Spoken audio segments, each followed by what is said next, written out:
Welcome to Reverb, sound business advice that resonates. My special guest today is Laura Breer from Vision Advertising. Welcome, Laura. Thank you. Today we're going to have a discussion about social media for your business.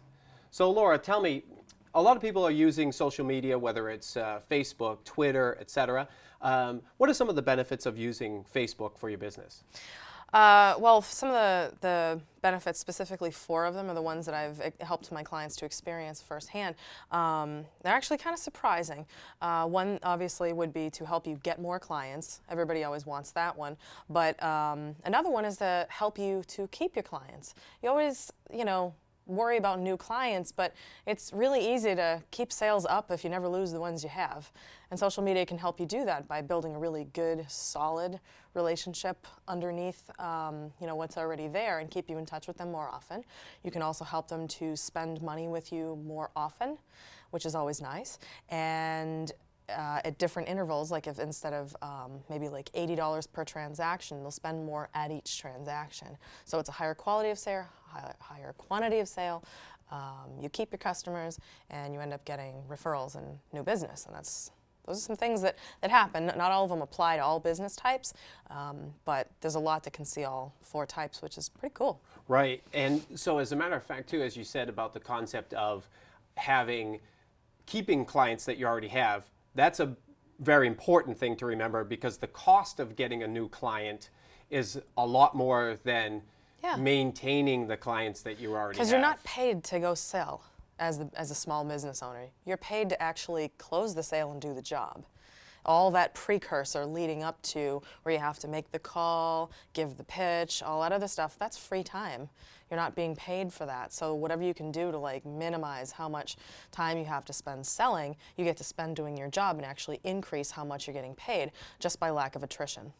Now, do you think then, relative with Facebook, as we're trying to stay in front of the customer effectively, right? That's what we're saying we're trying to do. Yeah. Then do you think then that Facebook is like a better option than the newsletter, where people send out like a monthly newsletter? In a lot of ways. I don't think that the e-newsletter or the paper newsletter are really outdated concepts. They're not as relevant as they were, but they're definitely becoming more sidelined and not as first priority as Facebook. Because Facebook, you can engage with people every single day.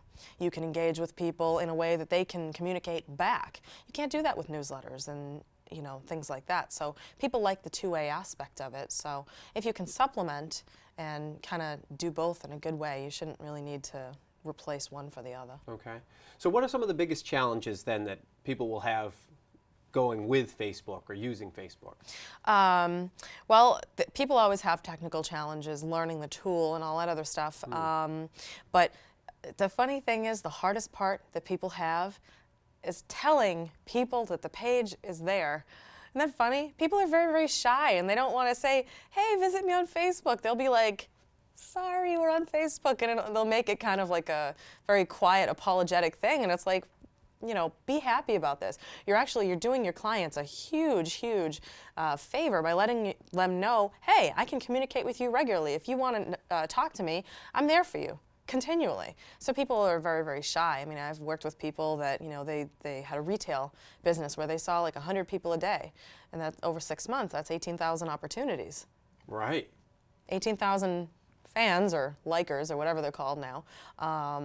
That's amazing potential. And there's a lot of fans that a business has in real life. And if you could get them onto Facebook, you can talk to them more often and they can talk back to you. Which makes a lot of sense, because that interaction is the key for social media, right? Yeah, absolutely. If you don't have the interaction, you're kind of just, sending out more newsletter stuff. Right.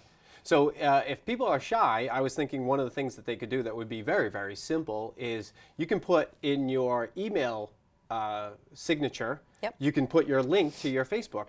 You can do it in your email signature. You can actually specifically send out e-newsletters about that topic, include it in the signature of every e-newsletter, put it on your business card. I don't know if you've seen my card, but it's right on it, right on the front. And my husband's has it like really big on the back and stuff like that. And the more obvious that you make it for people, the easier it is for them to realize that it's there, especially like if you have like a retail establishment. One of my clients has an automotive shop. Do you think they're comfortable talking about Facebook? That would be no. Okay, they want to talk about cars. So I was like, how about we get a sign, okay? They're like, all right, yay, we're gonna get a sign. So we got one, and it's really big, and it's right behind the register. So basically, when someone's checking out, they see them and the sign right behind it with a huge Facebook logo.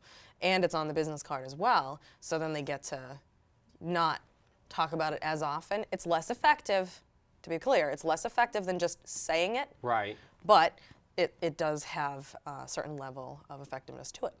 And then do you also recommend that it's great that you have a page up, but the other thing is now I'm asking you to find it, or I'm asking you to go.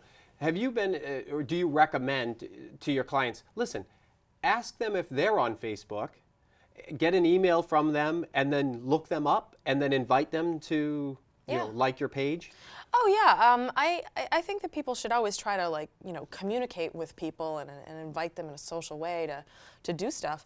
You can get people to go to a page by suggesting it to your friends once you're connected to them. Right. You can email people about it. Once again, you can tell people about it. But I mean, there's a lot of different ways. There's even a way to popularize a page just by tagging it in your posts that you make personally. You know, where you put the little @ symbol, and then you start typing the name of your page. It actually shows up in your status update as a hyperlink, which is pretty cool. Have you tried that yet? I didn't know. I knew you could do that for people, but I didn't know you could do it for your page. Yep.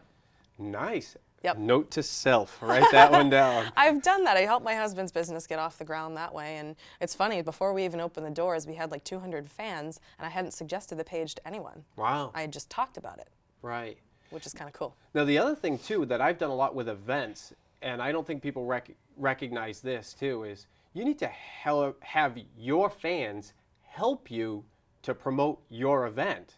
Yeah. So it's not enough that I share an event, and then it goes up because it's my wall that's there. Right. What I do is I actually write, please share this on your wall, because otherwise my post doesn't hit all of your friends. That's correct. And that actually speaks to the whole rest of the quality experience. Like if you have a page that's all about selling and not relationship building and all that other stuff, nobody's going to want to actually comply and help you. But if you offer something that's fun, that's memorable, people can learn and get some free information and really find value in your page and in the experience that you've created for them, they're more likely to actually share it. Because you can request it all you want. Right. You have to think about every time when you're doing something like this, what's in it for me? Not what's in it for you. What's in it for them? Yeah, exactly. Why are they going to do it? Right. You got to properly incentivize them to make sure that they're like, wow, this is a great page. All right, I'll do that. I can get behind this guy. Have you ever suggested, or have you ever done? I'm just thinking out loud now, where like your automotive guy, you know, 10% off if you get 5 fans to my page or something like that? Facebook doesn't actually want you to do things like that. However, there is third-party tools that you can use. One of them is called Wildfire.